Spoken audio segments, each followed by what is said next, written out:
Page 138, this is playing inversions in the left hand, and the next page is the right hand. Then there's some technique on the next page. You're going to try and cover it all. We're dealing with chords and inversions, but we're also dealing with some more notation, and it's the notation I'm after. We're staying with C major for now because it's just the white keys, but you could apply this to any key.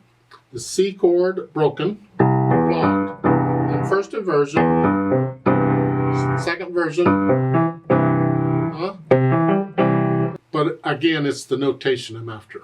The 1-6 or the 1-6-4 applies to the number, the Roman numeral under the staff. So when I'm talking Roman numerals, let's look at this top number 1 here in like the fourth measure over. It's the second dotted half note. You have a 1 and a 6. That's telling you it's first inversion of a 1 chord in C major. C major, first inversion is here. That's telling you these are the notes, and this is the position you're going to play. You could play it wherever on the piano, but as far as the arrangement of the chord itself goes, that's it. It's a 1-6. And then 2 measures later, you get the 1-6-4. It's here. Okay. However, in a fake book or a book where they're giving you the chords and you make up the stuff, they're using the notation at the top. And that's where they're giving you the name of the chord, the C. I'm on the fourth measure again, the C/E. The C is the name of the chord, and E is the bottom note you're supposed to play. So if you'll play a C chord and E's the bottom note, that is first inversion. Technically, it could be anything. As long as I play any C chord and wherever, and I play the bottom note as an E, that's what they're after. It doesn't have to actually be that, but that's what we're doing here. So that is the same thing. A C chord with E on the bottom, and then 2 measures later you have a C chord with G on the bottom. Here, it's a C chord with G on the bottom. That's the notation to give. Let's look at the second line. At measure 10, it's a D minor chord. Well, D minor chord is here. It's happened to be a 2 chord in the key of C. That's nice, but it's a D minor chord in any key. And then 2 measures later, it's a D minor chord with an F on the bottom. So we'll take this and put the F on the bottom. And then you want, later on, it's a D minor chord with an A on the bottom later. It's here. A is on the bottom here. The second version. And that's how they notate these. Make sure you understand the notation. As far as the feeling, you're going to develop a feeling for these chords as time goes on. As you play the music, you'll develop a feeling, because when you're improvising and you're playing for people, if you're singing, you're accompanying, whatever, this is the kind of stuff you need to be able to do on the fly. You see, you just play the chord. A lot of times in the music, they won't give you the chord name. You have to look at the melody and figure out which chord do I play based on these notes I'm given. Yeah, it's kind of fun it's like a puzzle to figure out sometimes. And you'll just play the different inversions or whatever. Again, I do the inversions so I don't have to move around so much. Now on page 140, the technique, this is where you're playing the arpeggiated chords connected. And this is good exercise for piano. This really is. It's here.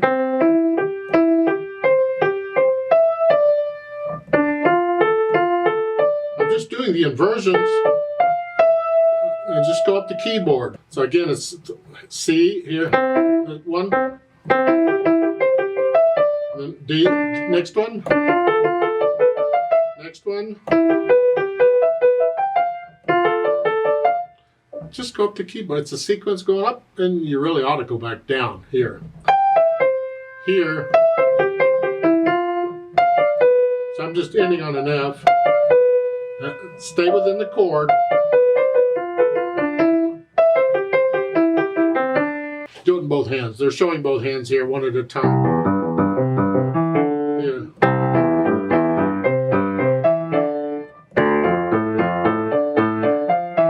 It's good practice. You don't go as fast as I'm going. Take it nice and slow and easy, and just you're not focusing on written music here. You're focusing on the keyboard and the patterns of the notes and thinking notes and chords. Toward the bottom of the page, at number 3, you're in a here. You're not here, you're here.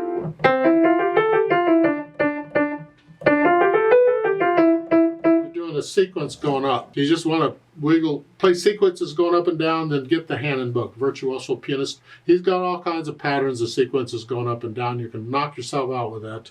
Frankly, I prefer the Czerny studies because Czerny has at least a little bit of a melody in them. They're not just all sequences like Hanon seems to be. Whatever, but that's what we're doing here. Here. Make sure you're playing these eighth notes even. Here. You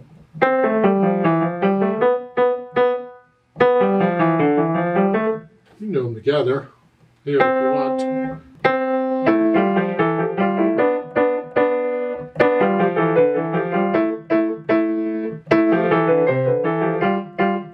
Say it would sound good. I'm just doing it. I'm just using the same fingers is all it is. Oh, you can have fun. At the bottom, you're doing the same thing, but you're coming down. Oh, it's here. On page 141, they're introducing what they're calling the group 2 keys. Scales and arpeggios. You can read the stuff there if you want to. Again, I don't understand grouping keys. I never have understood it. I just do the scales and arpeggios. And they show them there on pages 142, 143, 144, so forth. They write them out for you. I got videos on all of these. I would encourage you to go do the videos. But in my opinion, if you don't know the notes in that key, if you're not familiar with them, you really ought to just go one octave at first. That's what I do in the scale videos and arpeggio videos I have, just one octave. Now, I don't consider 5 and 6 flats and sharps and all that to be beginners keys, but this isn't really beginners music. You're getting beyond the beginner level. So I still encourage you to just do the one octave at first to get a feel for them, and once you have that, then try the 2 octaves. But make sure you're doing the trill exercise in the scale videos and the tremolo exercise in the arpeggio videos. They will do you the most good. Groups of 2s, you see them up there? Well, let's talk about the actual key. I get confused when I talk about that junk. They have the first one there on 142's F major, 1 flat, okay. And then bottom of the page is B major. B major has 5 sharps, okay. You're using all the black keys, because 5 black keys, we got 5 sharps, okay.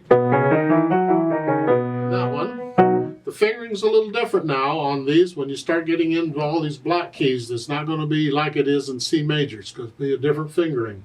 And then at the top of page 143 with 6 flats, this the key of G flat major. Again, we're using all the black keys because we got 5 black keys and 6 flats. So we need another flat because we ran out of black keys. Well, here we're going to flatten the white key. And the white key we're flatting is C. We got a C flat, so here. So the key is that, so you're starting here.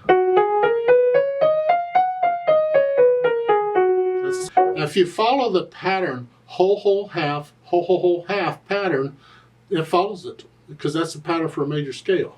Here, whole, whole, half, whole, whole, whole, half. See, that's the pattern for a major scale. Okay, so that's 6 flats. It could also be F sharp here. F sharp major has 6 sharps. They overlap.